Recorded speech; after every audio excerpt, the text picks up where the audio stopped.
Chez Bissam, le Bissam m'appelle, papa le Bissam m'appelle, fait. Vers un côté, ma bien fait.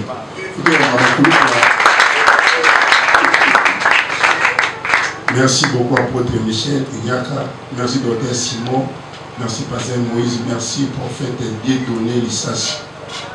Prophète Oyamba, on a fait un merci beaucoup. Merci beaucoup, Papa Tchène. Apôtre Fanfan, général Cadet, parmi le général Azoya.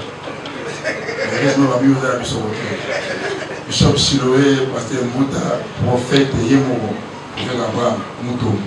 Tous les belles hommes sont intervention de Valessi. Amen. Tout le monde prophète Lissas.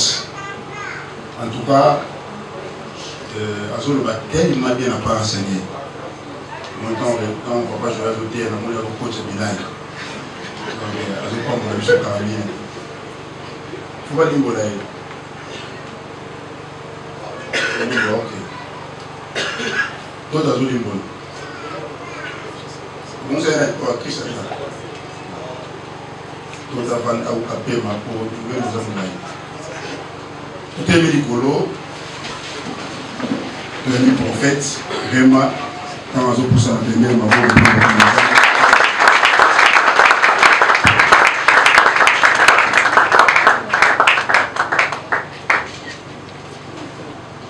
nous prenons des portions bibliques qu'on va lire. Genèse chapitre 2, verset 10.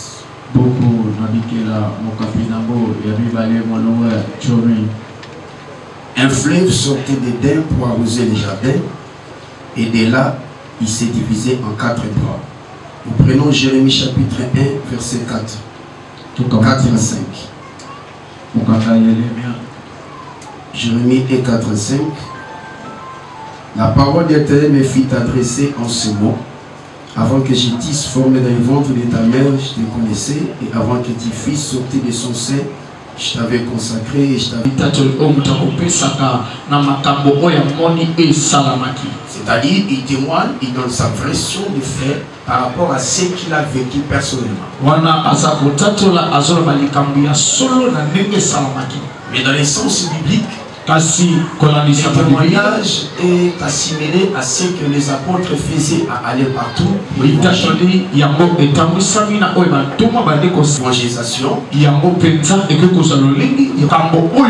Par ces peuples que le monde entier connaît l'évangile. Et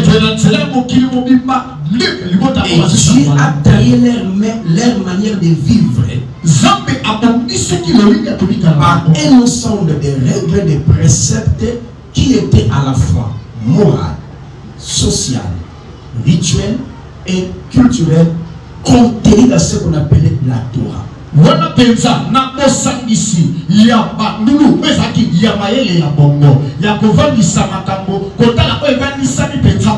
C'est qu'ils ont reçu la Torah comme leur constitution. Leur manière de vivre à eux. Je dirais même leur coutume. Mais Dieu s'est réservé un peuple qu'il a caché à Abraham, à Jacob et à Isaac. Paul dit, Dieu nous a connus, nous, Église, avant que le monde ne soit formé. C'est que depuis l'éternité, dans l'univers moral de Dieu, alors que Israël n'était pas encore créé, l'Église s'y trouvait de la pensée de Dieu. Dieu s'est réservé ce peuple avant la fondation du monde. Il a témoigné l'Église comme son peuple céleste, Israël comme son peuple terrestre.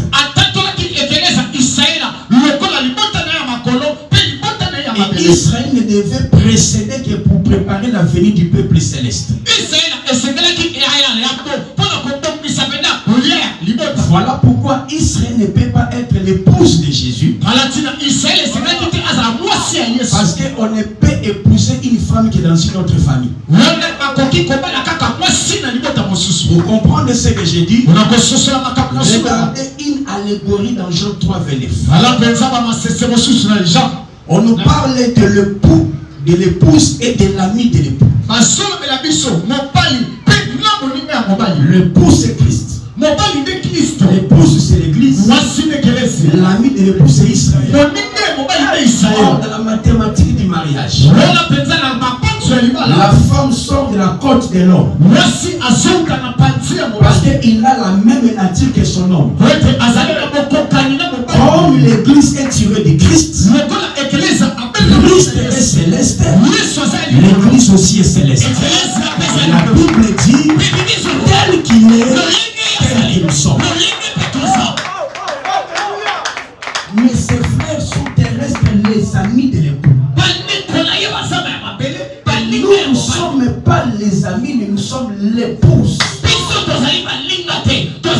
Nous sortons avec lui la même nature. Les amis de l'époux regardent l'épouse comme leur belle-sœur. Donc je peux exagérer pour dire l'église est belle-sœur à Israël. Parce que Israël c'est le frère de Jésus. L'épouse, l'église c'est l'épouse de Jésus.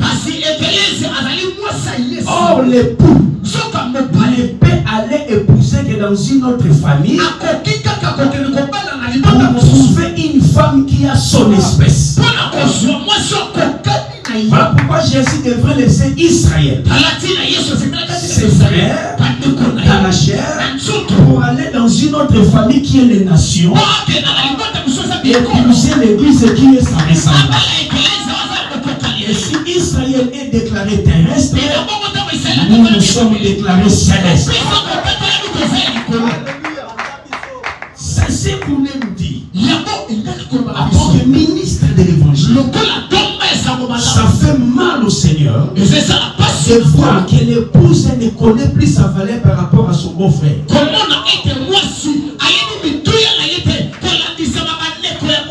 L'épouse ne connaît pas sa valeur par rapport à ses beaux-frères. Aujourd'hui, nous vivons un paradoxe. Au lieu de prêcher Christ comme l'apôtre fait de le dire, nous sommes en train de rebasculer encore dans le judaïsme. Par notre manière de prêcher, par notre manière d'exercer le sacerdoce, par notre façon de faire le sacerdoce, on voit les beaux frères qui viennent entrer dans le mariage. L'église tient l'épouse. Le beau frère est mis à côté pour te laisser jouir avec ton mari. Et dans la chambre, on n'entre pas avec les beaux frères, mais on entre l'époux et l'épouse. Comment tu vas laisser le beau frère entrer dans la chambre intime? Nous ne sommes pas terrestres, nous sommes célestes. Israël, c'est l'olivier naturel. Israël, c'est l'olivier naturel qui sort de la terre. Mais l'église, c'est l'olivier que le Seigneur a hanté. Reste ecclésiastique, ne sois pas judaïque. Quand tu prêches Christ, prêche-le comme un apôtre de l'église. Prêche-le comme un prophète de l'église. Prêche comme un docteur de l'église. Ne prêche pas comme un pasteur de judaïsme, un apôtre de judaïsme, car nous sommes célestes. Témoigner depuis le commencement. Dans le langage maintenant de la révélation, ça nous ramène à des révélations distinctes. Que le mot révélation ne te complique pas. Révélation veut dire tout simplement dévoilement des choses. Mais quelle est la première révélation? La première révélation, nous la tirons de la nature. La nature vous enseigne-t-elle pas? Mais qu'est-ce que la nature nous a faites. Elle nous a accordé tellement ces merveilles qui nous donnaient certaines connaissances nous basculant de la science. La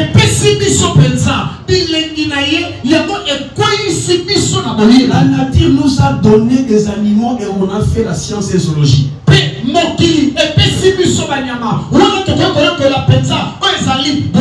nature nous a donné les feuilles et les plantes, on a fait la science et botanique.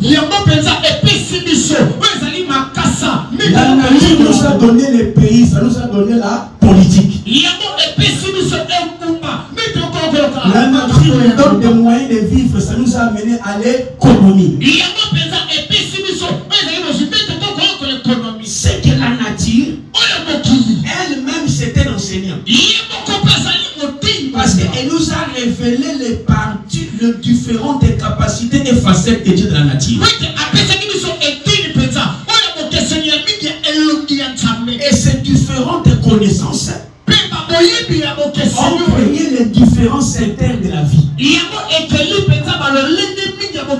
Nous avons le secteur politique, les gens qui gèrent la cité, le secteur économique, les gens qui gèrent les substances de la nature. Nous avons le secteur de la santé, les gens qui gèrent la santé des hommes. Mais toutes ces connaissances, c'est ce qu'on appelle la science. Il faut l'étudier.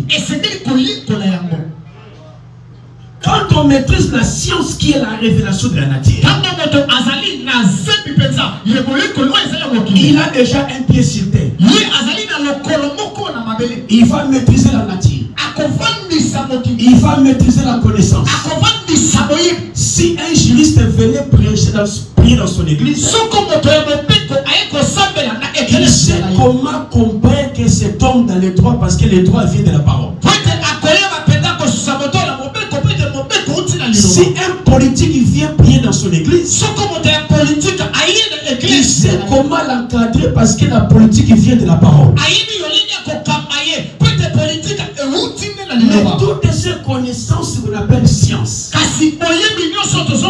n'est que la révélation terrestre. Mais Paul dit, à cause de l'excellence de la connaissance du Christ,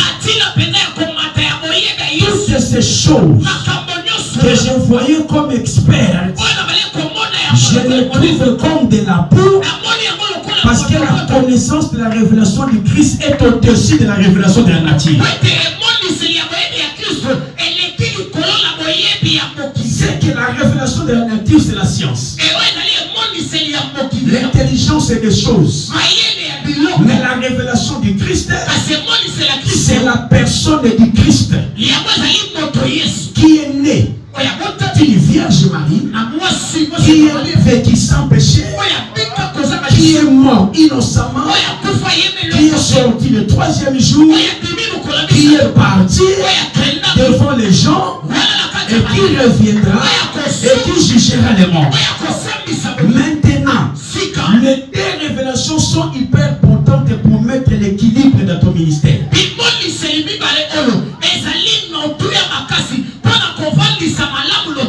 Tu connais Christ avec la main droite, maîtrise la science de la main gauche. Un prédicateur équilibré doit avoir la révélation du Christ et la révélation de la nature. C'est-à-dire la connaissance du Christ et la maîtrise de la science.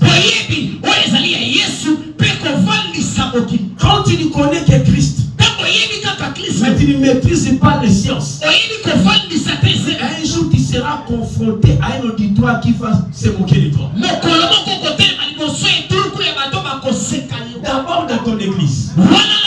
Si un juriste venait pour que tu l'encadres, tu vas l'encadrer avec quel verset?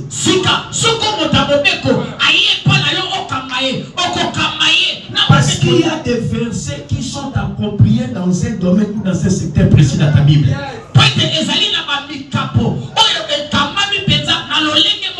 C'est qu'un loin de Dieu n'est pas seulement celui qui sait prêcher, mais aussi celui qui sait orienter.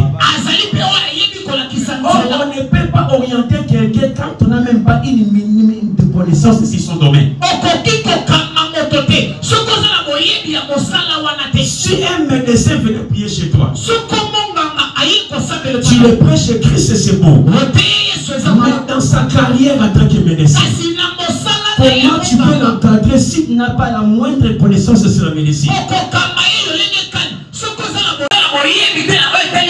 C'est que la Bible nous recommande ici. Le manque de science n'est pas bon pour les sacrificateurs.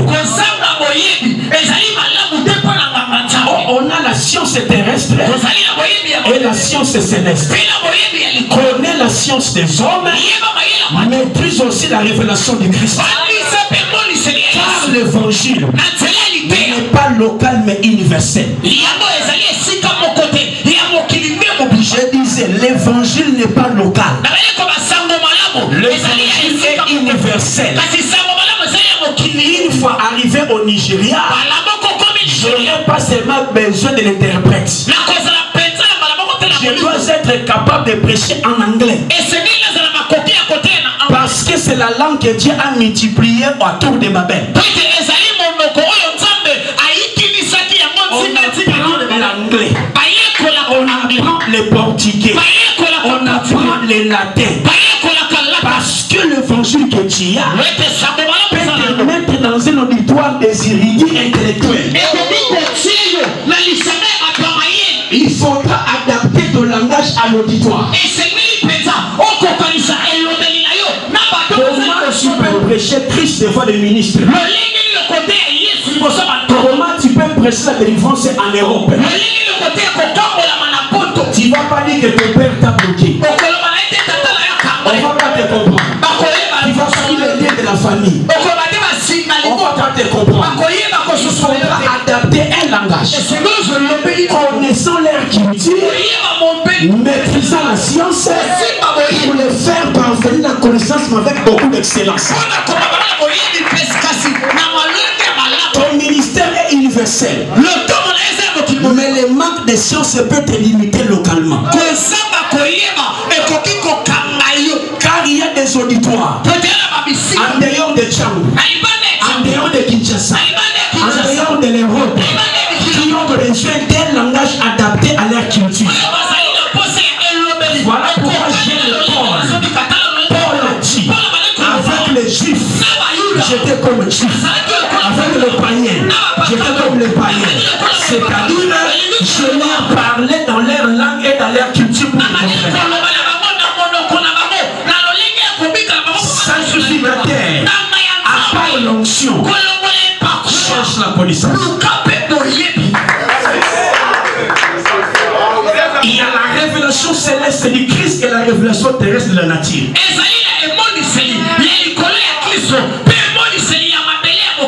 Je pose une question. Penses-tu que cette évangélisation d'appelé au palais du peuple, devant les députés, tu vas prêcher de l'évangile? En quelle langue? Et tu vas aborder quelle thématique? Quelle méthodologie?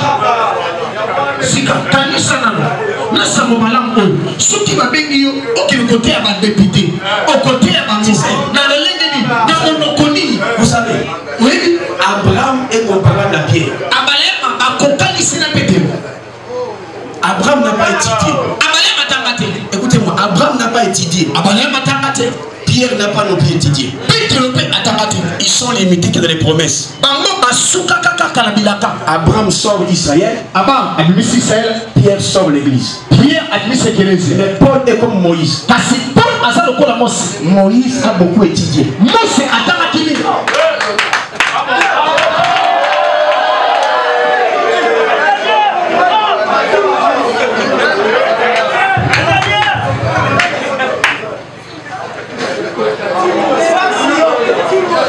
Moïse est comme Paul. Moïse a étudié. Ingénieur de formation. Architecte de formation. Diplomate de formation. Général de guerre de formation. Il maîtrisait les rouages de la politique. Voilà pourquoi Dieu l'a utilisé pour présider à la destinée de son peuple Israël qui était engendré par Abraham. Paul a étudié.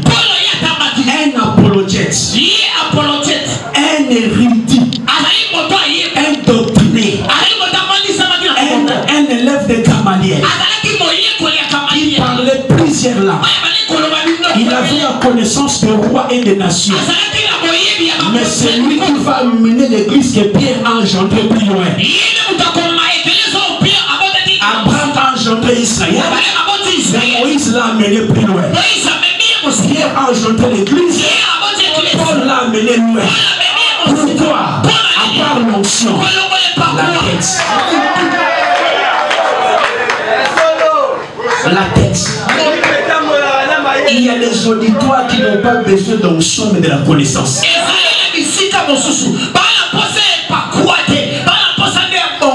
Il y a des auditoires qui n'ont pas seulement que tu interprètes la Bible mais que tu montres leurs intérêts dans la Bible.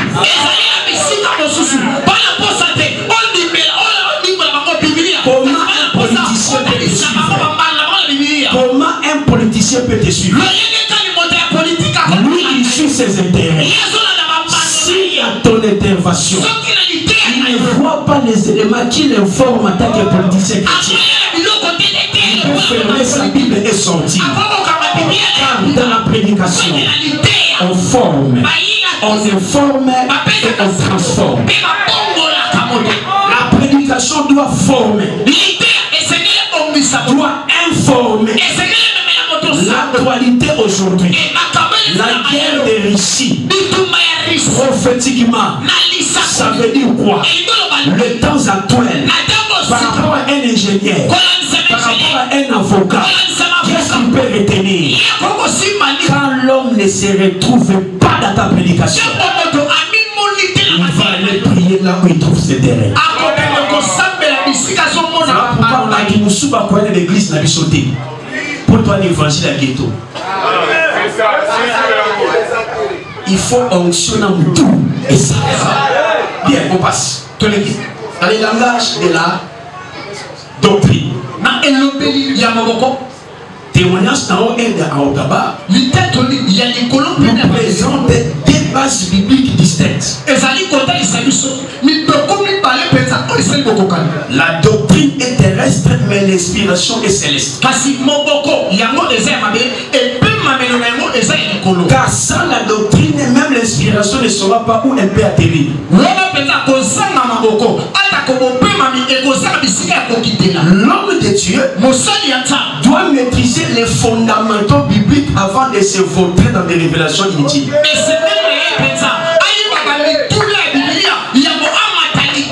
Comment toi tu veux t'envoler alors tu n'as pas de pattes pour atterrir?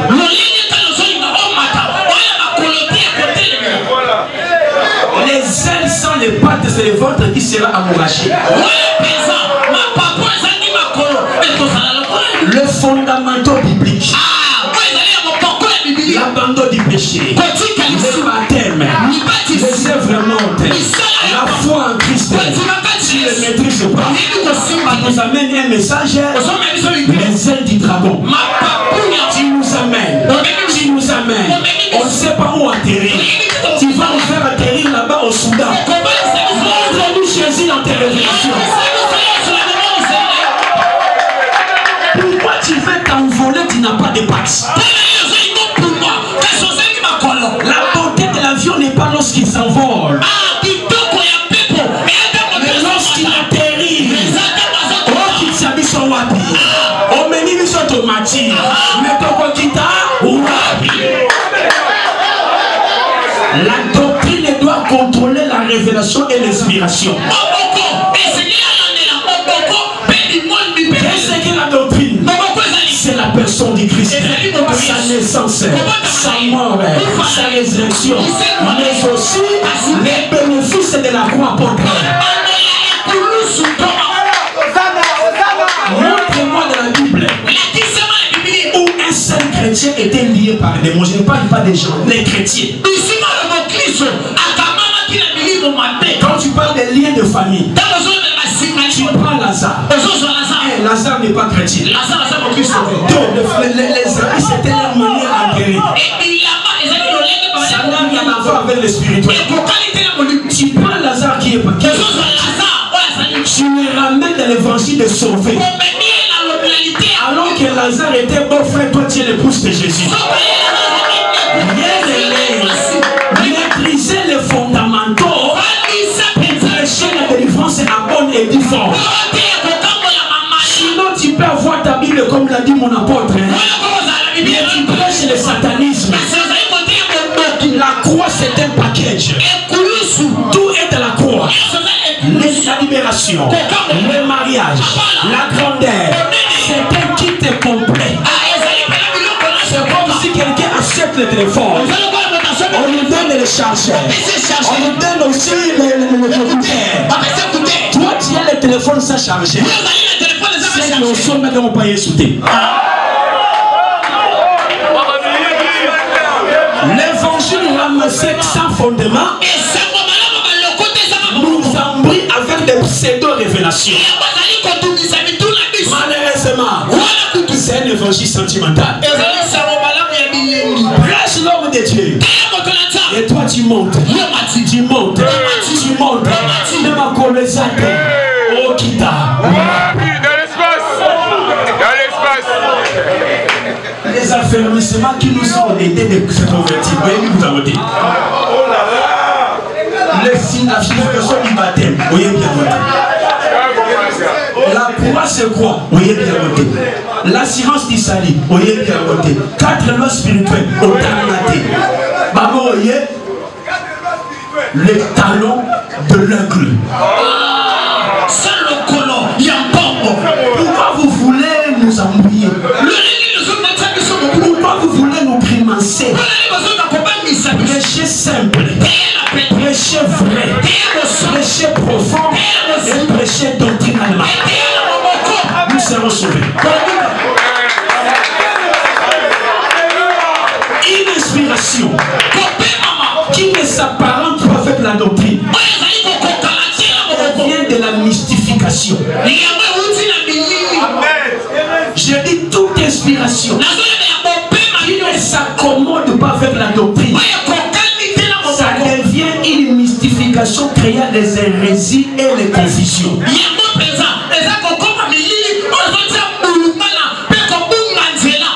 Lorsqu'on dit confusion, c'est la fusion des cons.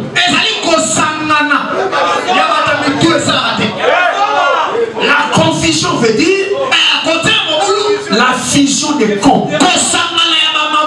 Il y a des prédicateurs, vous avez 5 minutes d'écouter sa parole, vous devenez plus con que vous ne l'avez jamais dit.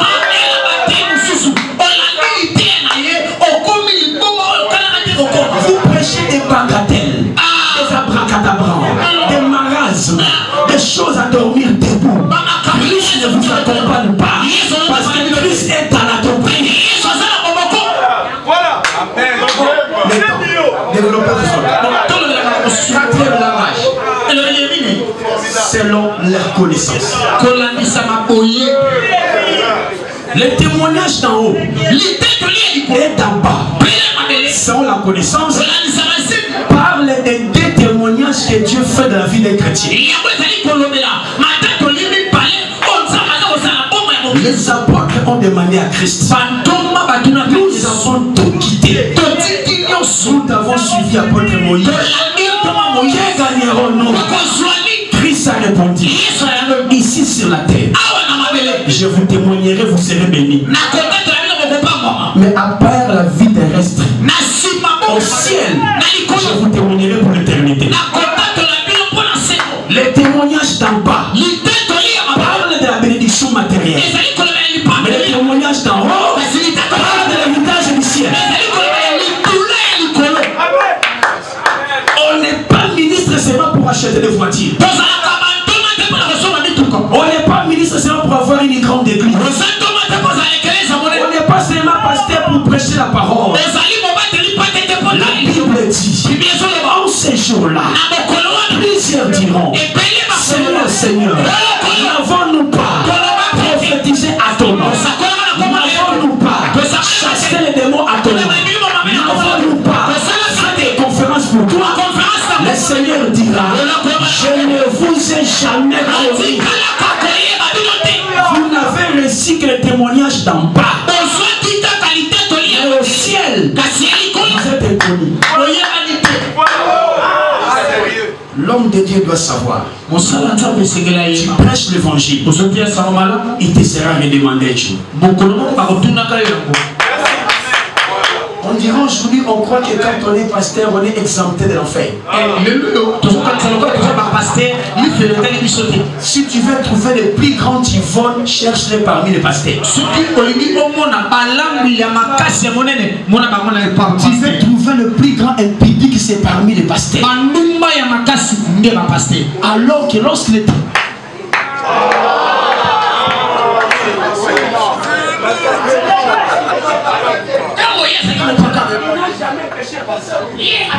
Moi je me demande, comment quand tu étais païen, tu avais une certaine crainte. Comment quand tu étais païen, tu avais une certaine crainte de Dieu. Mais quand entre guillemets tu t'es converti, entre guillemets tu maîtrises la parole, tu deviens plus païen que les païens eux-mêmes. Rater même la bénédiction. Si tu rates ta conversion, tu peux prêcher Christ sans avoir Christ. Les gens vont t'applaudir, les gens vont t'acclamer, mais le ciel ne va pas te témoigner. Lorsque Jésus est entré dans l'eau, il est entré comme tout juif, comme un pécheur. Jean-Baptiste même a dit, après avoir prêché aux autres, le ministère passera, mais le salut doit être prioritaire par rapport au ministère. Le salut doit être prioritaire par rapport à ton ministère. La grâce trompe. Tu me diras, j'ai Dieu. Quand Dieu a utilisé le coq pour rappeler à Pierre, est-ce que le coq ira au ciel? Quand il utilisait le corbeau pour nourrir son prophète, le corbeau est classé parmi les oiseaux les plus réputés, il connaît plus que moi. Le corbeau ira-t-il au ciel? Quand il a utilisé le cheval pour appeler à Balaam, le cheval ira-t-il au ciel? La grâce est trompeuse. Dieu peut t'utiliser mais n'ayant pas besoin de toi. Le maître de tous les esprits. Il maîtrise les démons et les anges. Il a utilisé le Pharaon pour le bonheur de Joseph. S'il peut utiliser un païen, parce que tu prêches, les gens acclament, tu crois être sauvé. C'est sur la terre. Dieu t'a témoigné. Parce que tu as s'aimé. Parce que tu as souffert pour lui. Il va te payer ici. Devant les gens. Dire que je n'ai pas ta tête. Mais le ciel. Si tes témoins n'est pas là, tout est par terre. Cherche le témoignage de Dieu. Malgré ta voiture, malgré tes voyages, malgré ta renommée, reste avec Dieu. Mais l'expérience nous montre que à cause des ascensions, les hommes de Dieu se perdent. Quand ils commencent à monter, plus ils montent, plus ils perdent des valeurs. Pourquoi? Parce que vous voulez être père sans rester fils auprès de vos pères. Celui qui n'a plus de père, il va se perdre. Mais celui qui est père va lui remettre sur le rabat. Cherche le témoignage du ciel. Ceci dit, pour citer, dans les langages ministériels, les témoignages d'en haut et d'en bas. Jérémie 1,4,5 nous dit, avant que ton père ne te connaisse. C'est ça la consécration d'Annie. Qui peut certifier que tu t'es converti sous sa prédication? Nous avons aujourd'hui la génération des HD. De Melchisedec. On ne connaît ni son père, sortir. Mais il nous tombe comme les cheveux de la soupe.